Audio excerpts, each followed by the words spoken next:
warahmatullahi wabarakatuh. Hari ini pada hari yang ke-13 kita akan mengkaji hadis yang ke-13 juga. An Abi Hamzata Anas bin Malik radhiyallahu anhu. An Abi Hamzata kacerita saking Abi Hamzah rupane Anas bin Malik, Anas bin Malik radhiyallahu anhu, khadimi Rasulillahi, kang dadi juru ladene Rasulillah sallallahu alaihi wasallam. Anin nabiyyi sangking nabi sallallahu alaihi wasallam. Qala dawuh sapa kanjeng nabi, la yu'minu ora iman kelawan iman kang sampurna sapa ahadukum salah sijine sira kabeh hatta yuhibba sehingga demen sapa ahadukum li akhihi maring sedulure ahadukum ma ing barang yuhibbu kang demen sapa ahadukum li nafsihi maring awak dhewene ahadukum. Rawahu ngriwayataken ing hadis sapa Al-Bukhari, Imam Bukhari, wa Muslimun lan Imam Muslim. Rawahu ngriwayataken ing hadis sapa Al-Bukhari, Imam Bukhari, wa Muslimun lan Imam Muslim. Dari Abi Hamzah, itu kunyah dari siapa? Anas bin Malik radhiyallahu anhu, yang menjadi pembantu dari Rasulullah sallallahu alaihi wasallam. Dari Nabi sallallahu alaihi wasallam beliau bersabda, tidak beriman dengan iman yang sempurna. Artinya tidak sempurna iman seseorang sampai dia mencintai saudaranya sebagaimana dia mencintai dirinya, atau sampai dia mencintai untuk saudaranya sesuatu yang dia mencintai sesuatu itu untuk dirinya sendiri. Hadis diriwayatkan oleh Al-Imam Al-Bukhari dan Muslim. Kaum muslimin pemirsa Madu TV yang berbahagia, pertama hadis ini diriwayatkan oleh sahabat Anas bin Malik yang kunyahnya adalah Abu Hamzah, dan beliau itu adalah khadim Rasulillah, pembantunya Rasulullah, dan itu merupakan kebanggaan bagi beliau. Dengan seperti itu beliau mendapatkan keberkahan dari Rasulullah sallallahu alaihi wasallam. Beliau mendapatkan doa dari Rasulullah untuk panjang umurnya, kemudian juga banyak anaknya dan banyak hartanya. Itu salah satu yang beliau raih kemudian karena mendapatkan keberkahan doa dari Rasulullah sallallahu alaihi wasallam. Kemudian juga beliau langsung bisa mengikuti kehidupan Rasulullah sallallahu alaihi wasallam. Bagaimana akhlak Rasulullah yang sangat agung, beliau melihatnya sendiri karena beliau selalu menyertai Rasulullah sallallahu alaihi wasallam. Beliau mengatakan bahwa saya itu melayani Rasulullah selama 10 tahun, tapi tidak pernah satu kali pun Rasulullah berkata kepada beliau, misalnya, wahai Anas, kenapa kamu lakukan ini? Kenapa kamu tidak lakukan ini? Tidak pernah Rasulullah mengatakan itu kepada sahabat Anas bin Malik. Menunjukkan apa? Menunjukkan kemuliaan akhlak Rasulullah, keagungan akhlak dari Rasulullah sallallahu alaihi wasallam. Tidak seperti pada umumnya para majikan. Pada umumnya para majikan mereka selalu menghardik dari pembantunya. Kalau ada sedikit kesalahan yang dilakukan oleh pembantunya, pasti dia akan mengatakan, kenapa kamu lakukan ini? Kenapa kamu tidak lakukan ini? Dan seterusnya. Tetapi Rasulullah Sallallahu Alaihi Wasallam manusia paling mulia yang berakhlak, yang sangat luhur, sangat agung, tidak melakukan itu. Tentu beliau memberikan nasihat. Tentu beliau memberikan nasihat-nasihat jika ada hal-hal yang menyalahi syarak, tentu beliau tidak diam. Tetapi dalam hal hubungan beliau dengan khadimnya, dengan yang melayani beliau, yang berkhidmah kepada beliau, beliau menjaga akhlaknya yang sangat tinggi. Karena itulah maka dalam Al-Quran Rasulullah Sallallahu Alaihi Wasallam itu dipuji akhlaknya oleh Allah. Wa innaka la'ala khuluqin azim. Dan sesungguhnya kamu, wahai Muhammad, itu betul-betul orang yang menetapi, yang memiliki akhlak yang sangat agung. Insyaallah lain kali akan kita bahas, dalam hadis berikutnya akan kita bahas tentang masalah akhlak yang mulia ini. Kemudian yang kedua, Rasulullah Shallallahu Alaihi Wasallam bersabda, la yu'minu ahadukum. Yang mesti kita perhatikan dalam memahami hadis ini, la yu'minu secara zahir itu artinya adalah tidak beriman. Salah seorang kalian tidak beriman. Tidak beriman itu sama dengan kafir. Namanya nggak beriman itu namanya artinya apa? Kafir. Tetapi apakah begitu makna hadis ini? Jawabannya tidak. Jawabannya tidak. La yu'minu ahadukum, para ulama menjelaskannya, la yu'minu imanan kamilan.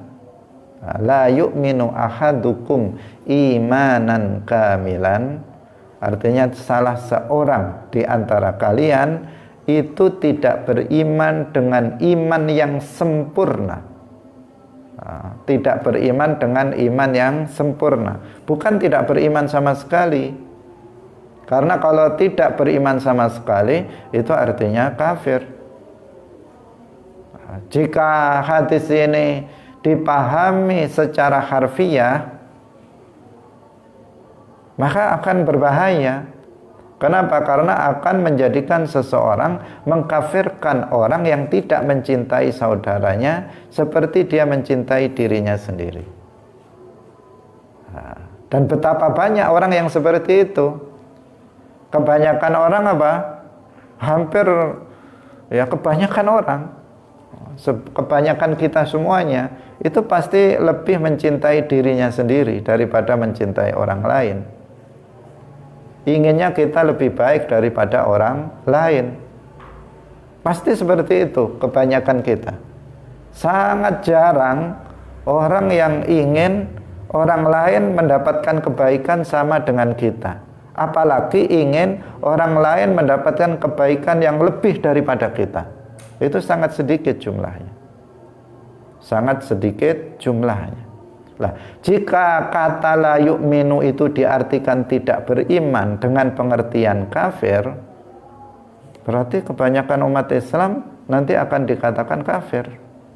Akan mengkafirkan umat Islam, mayoritas umat Islam.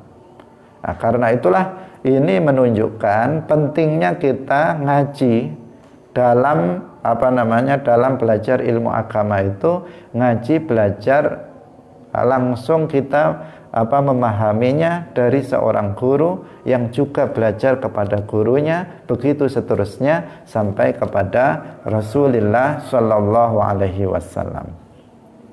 Agar tidak kemudian berdampak kepada pemahaman yang kontradiktif antara satu dengan yang lainnya, agar pemahamannya itu tidak tabrakan dengan antara satu dengan yang lainnya, membenturkan satu hadis dengan hadis yang lain, atau membenturkan ayat satu dengan ayat lain, atau membenturkan ayat dengan hadis. Itu akan terjadi manakala seseorang itu belajarnya tidak berguru kepada seorang kiai, kepada seorang guru yang terpercaya, yang bersanad. Ujung-ujungnya akan seperti itu. Kenapa? Karena minimnya apa yang dia ketahui dalam agama ini. Karena hadis itu jumlahnya ratusan ribu atau jutaan, namanya hadis Rasulullah. Setiap hari Rasulullah bersabda, dan hadis itu bukan hanya sabda Nabi saja, tetapi juga perbuatan Nabi, tetapi juga ketetapan persetujuan Nabi terhadap perbuatan sahabat. Berapa jumlahnya itu? Dan itu semuanya adalah satu kesatuan yang tidak bisa dipisahkan satu dengan yang lain. Maka hanya orang yang menghafal kebanyakan hadis Rasulullah yang kemudian bisa memahami hadis-hadis Nabi itu secara terpadu, secara secara komprehensif, secara lengkap, tidak parsial, tidak satu persatu. Karena fenomena hari ini yang terjadi adalah memahami agama itu dengan hanya memahami 1-2 ayat, kemudian mengabaikan ayat-ayat yang lain. Memahami agama itu hanya dengan memahami hadis 1 atau 2 hadis, kemudian melupakan hadis-hadis yang lain. Nah, ini sangat berbahaya sehingga menimbulkan pemahaman yang ekstrim di dalam memahami agama. Nah, karena itu jalan selamat bagi kita dalam mengkaji ilmu-ilmu agama, hadis-hadis Rasulullah, itu adalah dengan belajar kepada para guru, yang guru itu belajar kepada yang lainnya, sehingga kita akan mendapatkan pemahaman yang pas. Meskipun kita tidak hafal hadis-hadis yang lain, tetapi kita akan memahaminya dengan pemahaman yang pas. Misalnya seperti ini, la yu'minu ahadukum. Ini hal yang paling sederhana, tetapi akan berakibat fatal. La yu'minu ahadukum artinya kalau diterjemahkan pakai kamus, misalnya orang nggak tahu bahasa Arab, kemudian dan dia nggak mau belajar, kemudian dia lihat kamus, maka nanti akan muncul mufradat la yu'minu artinya tidak beriman, ahadukum salah seorang kalian, berarti tidak beriman salah seorang kalian. Tidak beriman sama dengan kafir, berarti orang yang tidak melakukan perbuatan ini adalah kafir. Kalau sudah kafir, terus nanti akibatnya bisa pada tindakan yang lebih keras, radikal yang lebih radikal, misalnya mengatakan darahnya halal, hartanya halal, dan seterusnya. Ini sesuatu yang sangat berbahaya. Nah, bisa jadi kalau kita melihat terjemahannya di terjemah Arba'in Nawawiyah secara umum, bisa jadi terjemahannya juga seperti itu, bisa jadi. Kita belum cek semuanya, tetapi bisa jadi ada terjemahan yang harfiah semacam itu. Padahal para ulama sudah menjelaskan, la yu'minu ahadukum artinya tidak beriman dengan iman yang sempurna salah seorang kalian, sampai dia menginginkan kebaikan untuk saudaranya seperti dia menginginkan kebaikan untuk dirinya. Bisa dipahami? Nah, jadi penting, ini urgensi pentingnya apa yang kita terangkan ini adalah pentingnya belajar, pentingnya musyafahah, pentingnya talaqi, pentingnya ngaji di hadapan para kiai-kiai kita. Nah, Kalau kita telisik dari fenomena ekstremisme yang terjadi, apakah ekstremisme yang kemudian menimbulkan tindakan radikal dan terorisme atau tidak? Sebenarnya ekstrim itu pemikirannya menyimpang dari jalur mayoritas umat Islam, dari jalur kebenaran. Itu rata-rata diawali dari apa? Dari pemahaman pribadi, dari tata cara belajar yang salah, dari tata cara belajar yang tidak ngaji kepada kiai. Itu awalnya selalu diawali dari situ.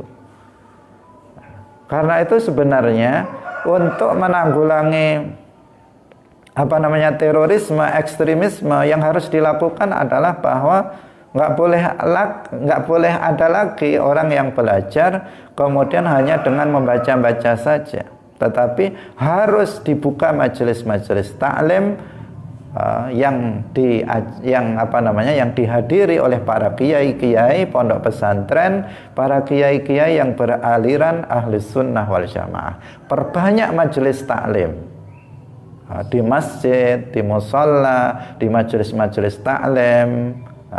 Maka dengan begitu masyarakat akan hadir dalam majelis ilmu, mereka akan belajar dengan tata cara yang benar sehingga terjauhkan dari pemikiran-pemikiran yang ekstrim dalam beragama. Itu solusinya seperti itu. Kaum muslimin pemirsa Madu TV yang dirahmati oleh Allah Subhanahu wa taala.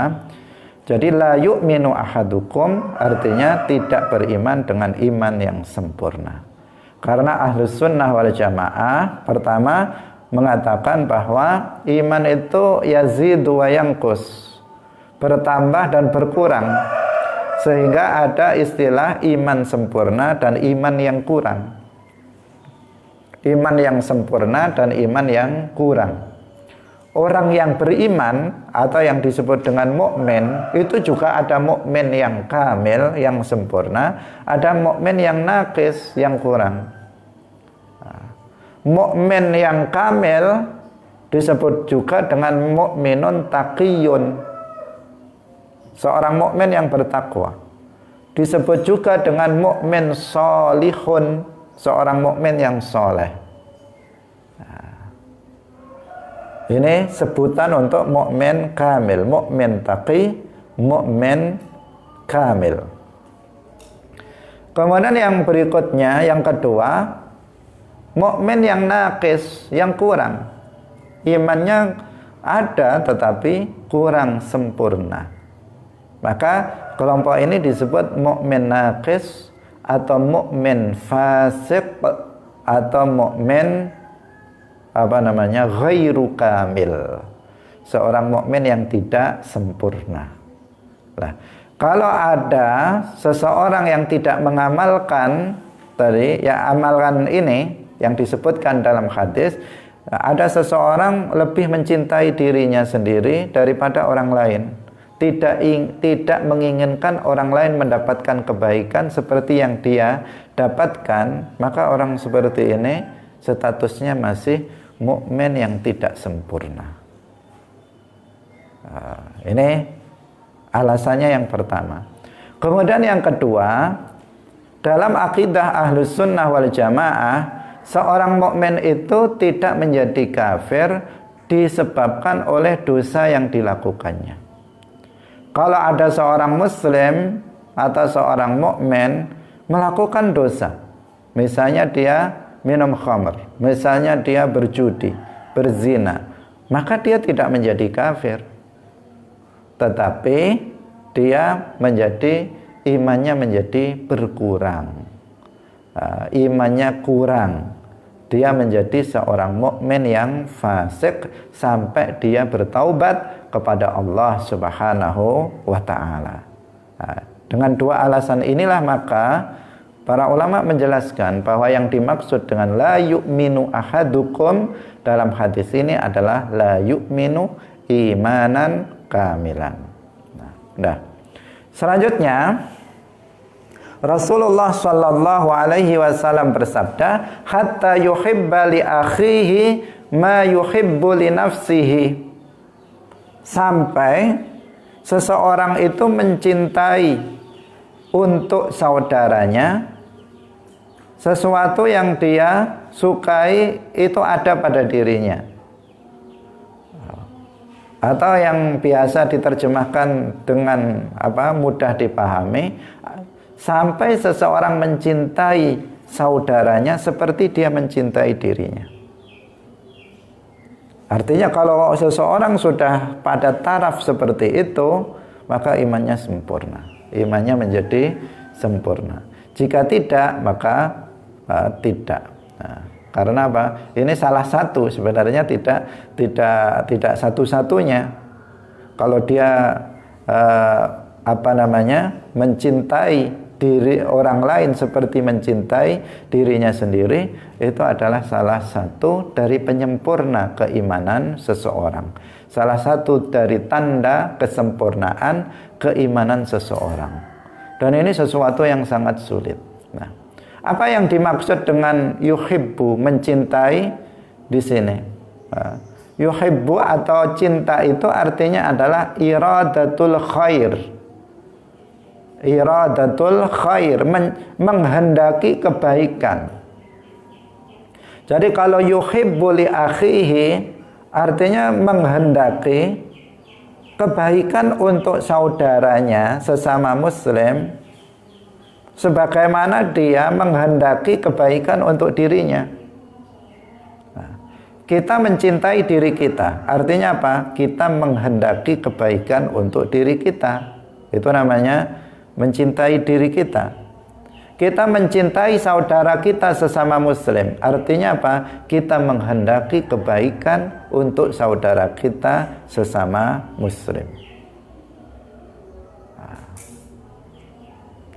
Kaum muslimin muslimat pemirsa Madu TV yang dirahmati oleh Allah Subhanahu wa taala, saudara yang dimaksud dalam hadis ini adalah saudara sesama muslim, bukan sekedar saudara satu nasab.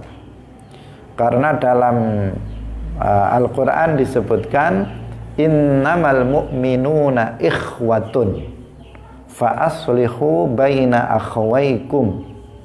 Sesungguhnya orang-orang yang beriman itu adalah bersaudara. Kita semuanya beriman, kita semuanya muslim, kita ini bersaudara. Bersaudara apa? Fil Islam, bersaudara fil iman, bersaudara fid din, dalam agama. Maka kalian semuanya adalah saudara saya adalah saudara kalian. Dalam konteks agama, seorang muslim adalah saudara muslim yang lainnya. Dalam hadis Rasulullah Shallallahu Alaihi Wasallam dikatakan al-muslimu akhul muslim. Rasulullah bersabda, al-muslimu akhul muslim. Seorang muslim itu adalah saudara bagi muslim yang lainnya. Nah, kesempurnaan iman kita itu salah satunya ditentukan oleh seberapa besar kita menginginkan kebaikan untuk saudara kita. Kalau seseorang itu menginginkan kebaikan untuk dirinya sendiri, nggak usah ditanyakan itu. Sudah hampir secara alamiah seseorang menginginkan kebaikan untuk dirinya sendiri. Kalau menginginkan kebaikan untuk keluarganya, sebagian besar seperti itu. Kalau menginginkan untuk kebaikan untuk dirinya sendiri, hampir setiap orang seperti itu. Ingin bagaimana dia kondisinya baik itu dalam kehidupan dunia maupun dalam urusan akhirat. Bahwa seseorang menginginkan kebaikan untuk saudaranya, untuk keluarganya, untuk istrinya, untuk anaknya, itu sebagian besar seperti itu. Meskipun ada juga yang enggak, 1-2. Tetapi seseorang yang menginginkan kebaikan untuk saudara muslim yang bukan keluarganya, ini jarang orang yang melakukan seperti itu. Nah, kebanyakan ya orang lain nggak masalah dapat kebaikan, tapi jangan lebih banyak dari kebaikan yang saya dapatkan. Nah, padahal semestinya apa? Semestinya adalah dia menginginkan kebaikan untuk saudara sesama muslim sama dengan kebaikan yang dia raih. Lebih tinggi lagi derajatnya apabila seseorang ingin saudaranya, dia menghendaki kebaikan untuk saudaranya melebihi kebaikan yang dia dapat, baik dalam urusan duniawi maupun dalam urusan akhirat. Dalam urusan duniawi misalnya ya dalam masalah apa? Dalam masalah harta benda, dalam masalah kesehatan, dalam masalah nikmat-nikmat dunia. Kita ingin misalnya kita menginginkan kebaikan untuk diri kita. Maka kalau kita lapar, kita makan. Kalau pakaian kita nggak pantas, ya kita ganti, kita beli untuk sebagai pengganti. Kalau kita sakit ya apa? Minum obat. Karena apa? Kita menyayangi diri kita. Kita menginginkan kebaikan untuk kita. Kalau ngantuk ya ditidurkan misalnya. Itu menginginkan kebaikan yang sifatnya duniawi. Nah, juga kebaikan lebih-lebih kebaikan yang sifatnya ukhrawi. Kita ingin diri kita selamat, maka menginginkan kebaikan berupa keselamatan, maka ya kita belajar ilmu agama, kita melakukan ibadah, kita melakukan ketaatan-ketaatan yang lainnya. Karena apa? Kita menginginkan kebaikan untuk diri kita nanti di akhirat. Nah, demikian juga kalau kita menginginkan kebaikan untuk orang lain dalam urusan itu, kalau saudara kita misalnya lapar, ya kita kasih makan agar dia mendapatkan kebaikan sama seperti kita. Kalau ada saudara kita yang misalnya pakaiannya sudah nggak layak misalnya, atau nggak punya pakaian sama sekali, ya kita bantu. Kenapa? Karena kita ingin, sebagaimana kita ingin kita berpakaian yang layak, kita juga ingin orang lain berpakaian yang layak. Kita menginginkan orang lain sehat seperti kita, maka kalau ada teman saudara kita yang sakit, maka kita juga membantunya agar dia sembuh dari penyakitnya dengan memberikan obat-obat dan seterusnya. Itu dalam urusan dunia seperti itu, bayangannya seperti itu, gambarannya. Dalam urusan akhirat juga begitu. Kita nggak ingin saudara kita itu celaka. Kita ingin saudara kita itu sama seperti kita. Sama seperti kita. Kita bisa hadir dalam majelis ilmu agama. Kita bisa hadir dalam majelis ilmu agama, sebuah kebaikan untuk pribadi kita. Tetapi kebaikan ini kita tidak menginginkan hanya untuk kita, tetapi juga untuk orang lain. Makanya dia kemudian mengajak orang lain untuk juga ikut hadir dalam majelis ilmu. Kenapa? Karena dia menginginkan orang lain mendapatkan kebaikan seperti yang kita dapatkan. Seperti misalnya pengajian ini. Kenapa pengajian diadakan? Karena kita menginginkan kebaikan untuk orang lain. Nah, kalau orang misalnya nggak menginginkan kebaikan untuk orang lain, ya udah ilmunya untuk diri sendiri saja, nggak usah diberitahu orang. Sebagian orang begitu, nggak usah diberitahu, nanti kalau dia tahu nanti bisa jadi pinter, lebih alim dari saya nanti. Saya nanti jadinya kesaingan nanti. Misalnya ada juga orang yang seperti itu. Itu bukan orang yang baik. Orang yang baik justru dia menginginkan orang lain lebih baik dari dirinya, baik dalam urusan duniawi maupun dalam urusan ukhrawi. Dia menginginkan orang lain memahami agama seperti dia memahami agama. Kalau bisa orang lain itu lebih pemahamannya lebih bagus, lebih banyak daripada apa yang kita pahami. Seperti itulah yang dimaksud oleh hadis ini. Nah, sehingga dikatakan di sini bahwa mencintai seorang saudara seperti mencintai diri kita sendiri, artinya yang pertama, artinya yang tadi kita sampaikan, menginginkan saudara muslim lainnya itu senantiasa dalam kebaikan. Sehingga orang yang seperti itu, yang pertama, ia senantiasa berusaha memberi arahan dan petunjuk serta memberi nasihat-nasihat kepada saudaranya sesama muslim. Kenapa? Karena dia ingin kebaikan untuk dia, maka ya harus diberi arahan biar dia nggak celaka, biar arahnya benar. Maka dia harus memberi petunjuk kepada saudaranya agar dia selamat. Maka dia harus memberi nasihat-nasihat agar dia bisa baik. Sehingga dalam hadis yang lain Rasulullah Shallallahu Alaihi Wasallam bersabda, al-mu'minu mir'atu akhihil mu'min. Seorang mukmin itu adalah cermin dari saudaranya sesama mukmin. Cermin itu sifatnya apa? Sifatnya menasihati. Cermin itu sifatnya adalah menasihati. Yang pertama jujur, yang kedua menasihati. Pernah nggak cermin itu nggak jujur? Misalnya wajah kamu putih, di cermin ternyata hitam. Nggak pernah. Cermin selalu jujur. Jika wajah kamu putih, maka cermin akan bilang putih. Jika wajah kamu hitam, maka cermin akan bilang hitam. Jika di jidat kamu ada kukulnya, maka cermin akan bilang ada kukulnya. Jika enggak, maka dia enggak akan menipu. Jujur cermin itu, enggak pernah berbohong. Kemudian yang kedua, cermin itu menasihati, memberikan nasihat. Kalau kamu bercermin misalnya, kalau perempuan misalnya bercermin memakai bedak, kemudian bedaknya belum merata, apa kata cermin?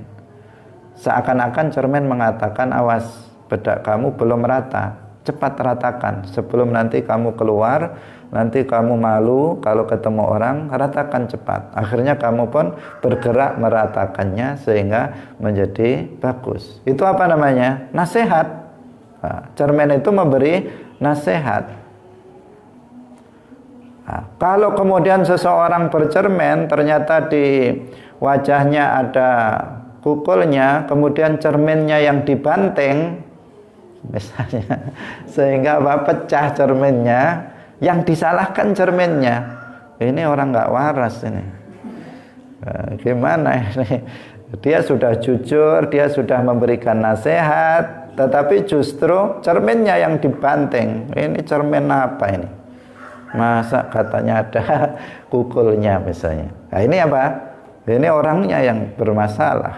Nah, demikian juga kita dalam keseharian kita harus menjadi cermin, dan kita harus menganggap bahwa saudara kita itu adalah cermin bagi kita.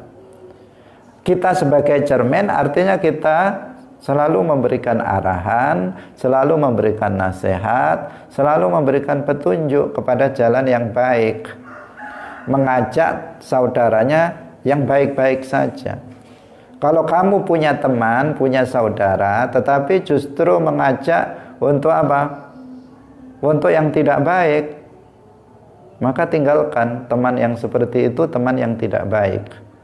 Misalnya kamu punya teman, tapi teman kamu malah ngajak jalan-jalan, main-main dan seterusnya, maka nggak usah diikuti, karena itu dia tidak bisa berperilaku sebagai cermin untuk kita yang selalu memberikan nasihat, memberikan arahan dan petunjuk. Seperti itu. Sebagian orang itu nggak senang kalau saudaranya menjadi cermin bagi dirinya. Kalau dia punya teman selalu memberikan nasihat, dia punya teman yang selalu memberikan pengarahan, itu dia bilang ini usil aja ini. Sedikit-sedikit ngasih nasihat. dan seterusnya. Ini apa? Pandangan yang keliru. Justru teman yang seperti inilah teman yang baik, karena dia mampu menjadi cermin demi kebaikan daripada dirinya. Nah, ini yang pertama. Kemudian yang kedua, senantiasa memperlakukan seorang muslim, seorang mukmin itu dengan perlakuan yang baik. Seperti halnya dia ingin orang lain memperlakukan dirinya dengan baik. Kita ingin orang lain itu memperlakukan kita baik, maka kita juga harus memperlakukan orang itu dengan baik. Dalam hadis disebutkan, man ahabba ayyuzahzaha 'anin nari wa yudkhalal jannata falta'tihi maniyatuhu wa huwa yu'minu billahi wal yaumil akhir wal ya'ti ilan nasi bima yuhibbu ayyuta ilaihi. Barang siapa yang suka untuk dijauhkan dari api neraka, dimasukkan ke dalam surga, maka hendaknya kematian datang kepadanya, dia dalam keadaan beriman kepada Allah dan hari akhir. Dan hendaknya dia memperlakukan orang lain dengan perlakuan yang dia ingin diperlakukan dengan perlakuan itu. Jadi sebenarnya sederhana. Nah, meskipun pengamalannya berat. Nah, sederhananya bagaimana? Misalnya kita ingin orang lain itu berbaik sangka kepada kita, husnudzon kepada kita. Maka berarti kita harus husnudzon kepada orang lain. Nah, kita ingin orang lain berbaik sangka kepada kita, maka berarti kita harus berbaik sangka kepada orang lain. Kita ingin orang lain itu berlaku sopan kepada kita, maka berarti kita harus sopan kepada orang lain. Nah, cuman seperti itu. Kita ingin orang lain itu berbuat baik kepada kita, maka kita harus berbuat baik kepada dia. Nah, cuman seperti itu. Kita ingin aib kita disembunyikan oleh orang lain, maka berarti kita harus menyembunyikan aib orang lain. Cuman begitu tok. Tapi itu sulit untuk diamalkan. Nah, mudah untuk diucapkan. Kita tidak ingin, sekarang dibalik, kita tidak ingin kita disuudzoni, disangka yang buruk oleh orang lain. Maka kita jangan berprasangka buruk kepada orang lain. Kita ingin orang lain tidak merasani kita. Kalau ada yang ngerasani kita nggak suka.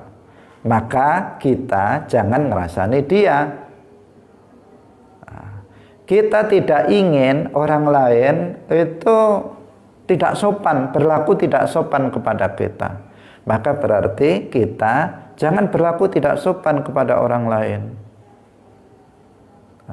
Kita ingin orang lain memberikan hadiah untuk kita, maka berarti kita harus juga memberikan hadiah kepada orang lain.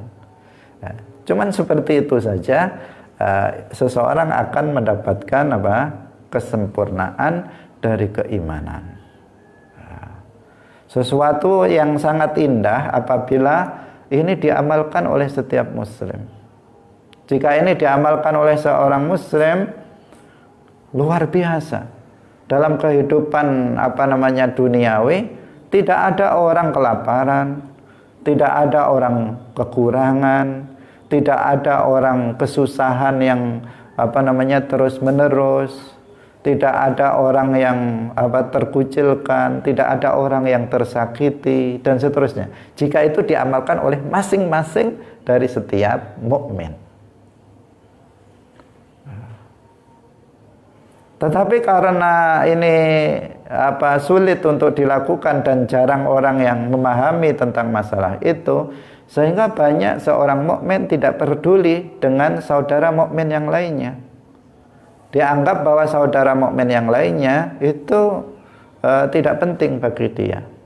Dia hanya berpikir secara egois, artinya berpikir tentang dirinya dan keluarganya, tidak memikirkan kebaikan bagi orang yang lain.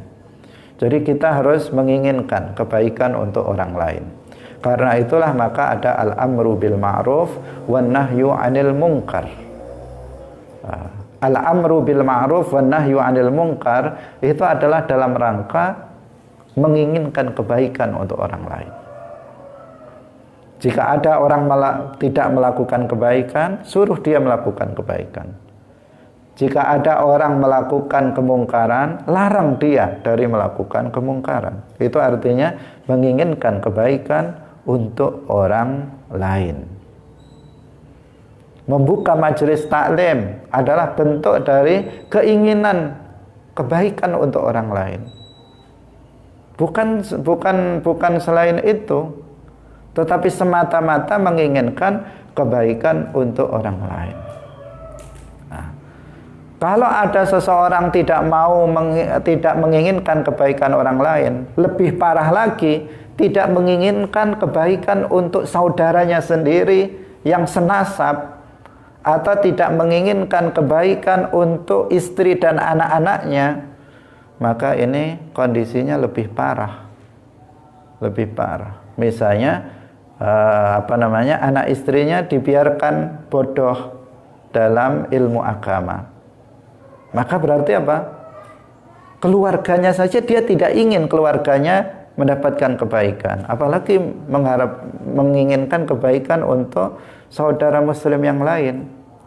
Anak-anaknya dibiarkan bodoh dalam ilmu agama, dibiarkan tidak sholat, dibiarkan tidak belajar, tidak hadir dalam majelis ilmu misalnya. Maka ini apa? Sama artinya dia tidak menginginkan kebaikan untuk istri dan anak-anaknya.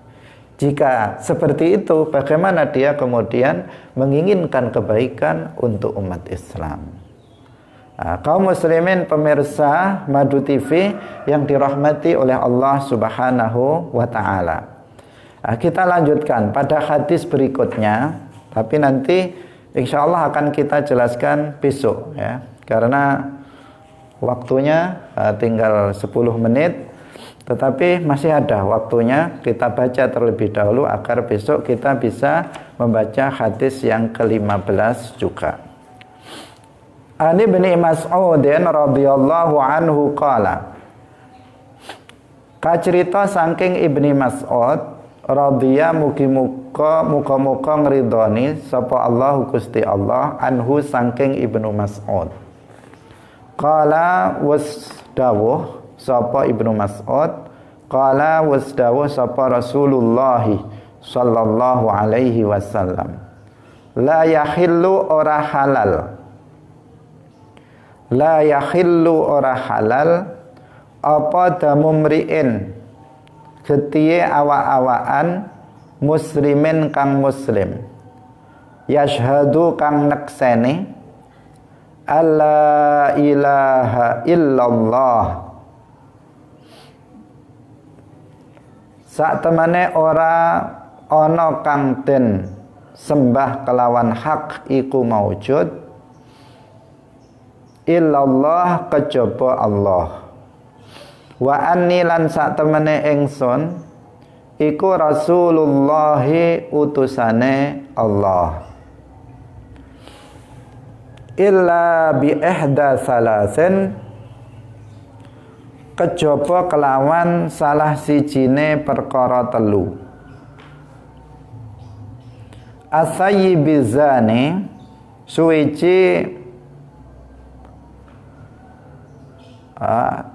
suwiji wadon kang ora prawan, azani kang zina, wan nafsi lan mateni wong, utawa nafsi lan mateni wong nyawa, bin nafsi kelawan dadi balesane mateni wong, watariki wong kang muslim, watariki lan wong kang ninggal lidinihi maring agamane wong, at-tarik al-mufariqi kang misah lil jamaati maring jamaah.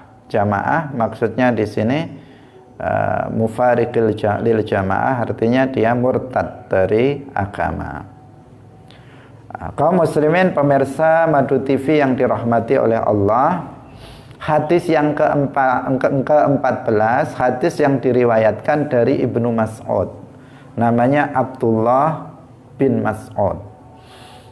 Jadi di dalam para sahabat itu, para perawi hadis itu dikenal dengan al-abadilah. Ada orang-orang yang namanya Abdullah, itu ada beberapa.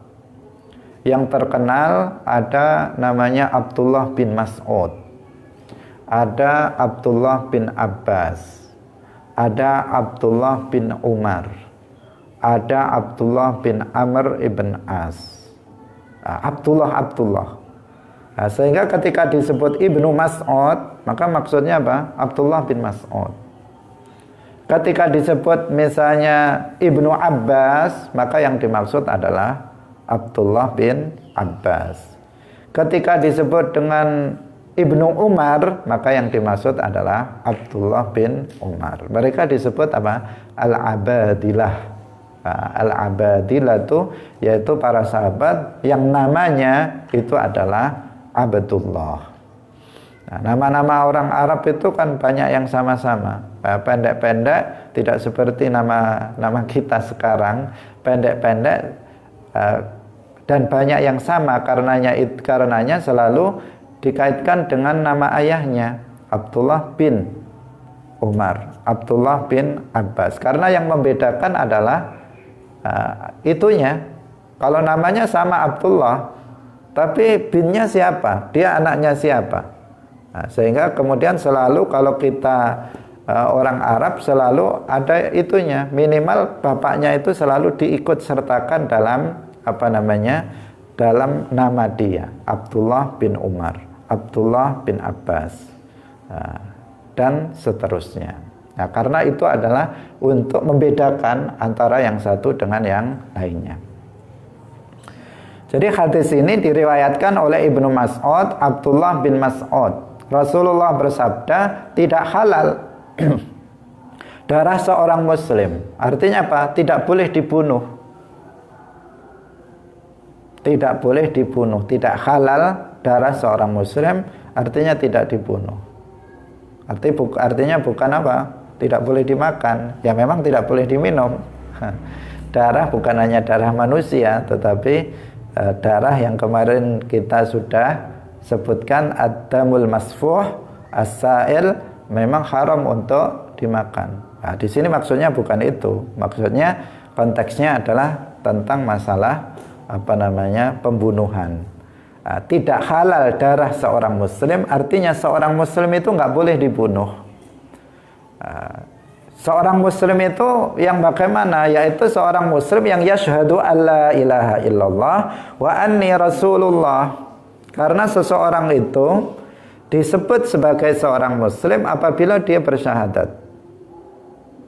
Ini maksudnya apa? Jika asalnya dia kafir, maka dia disebut sebagai seorang muslim apabila dia sudah mengucapkan 2 kalimat syahadat. Berbeda dengan orang yang hidup dari keluarga yang muslim. Bapaknya muslim, ibunya muslim, maka anaknya ini otomatis muslim. Meskipun dia tidak mengucapkan 2 kalimat syahadat, maka dia dia muslim. Tetapi dia harus meyakini 2 kalimat syahadat. Dia harus meyakini la ilaha illallah Muhammadur Rasulullah.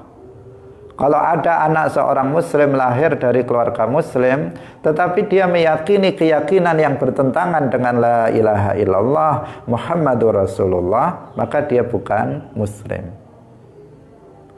Kalau ada seorang yang awalnya kafir, kemudian dia bersyahadat, mengucapkan 2 kalimat syahadat dengan lisannya, maka dengan niat masuk ke dalam Islam, maka dia hukumnya seorang muslim. Hukumnya dia seorang muslim dengan mengucapkan 2 kalimat syahadat. Kalau seseorang tidak mengucapkan 2 kalimat syahadat, tidak mau bersyahadat, meskipun hatinya meyakini la ilaha illallah Muhammadur Rasulullah, maka tidak bisa menjadi seorang muslim. Misalnya ada orang kafir, dia sudah yakin bahwa Islam itu benar, bahwa Allah itu adalah satu-satunya yang berhak disembah, bahwa Muhammad itu utusan Allah, sudah yakin seperti itu. Tapi dia tidak mau mengucapkan 2 kalimat syahadat, maka di sini hukumnya dia juga bukan muslim, masih kafir. Karena harus ada an-nutqu bisyahadatain, mengucapkan 2 kalimat syahadat untuk masuk ke dalam agama Islam.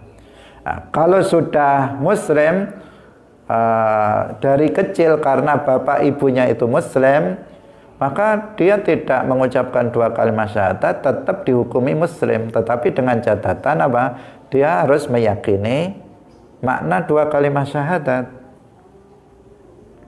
Kalau dia tidak meyakini makna 2 kalimat syahadat, bahkan meskipun seseorang mengucapkan 2 kalimat syahadat tetapi hatinya mengingkari 2 kalimat syahadat, maka itu tidak muslim menurut Allah. Di hadapan kita, karena kita nggak tahu hatinya, ya seakan-akan dia adalah muslim. Tetapi kalau hatinya itu menyimpan kekufuran, menentang 2 kalimat syahadat, maka dia bukan seorang muslim. Nah, kalau ada seorang muslim, memang muslim ini, betul-betul muslim, maka itu nggak boleh dibunuh. Kecuali dengan tiga hal. Kecuali disebabkan oleh 3 hal. Yang pertama, 3 hal ini nanti akan kita jelaskan besok.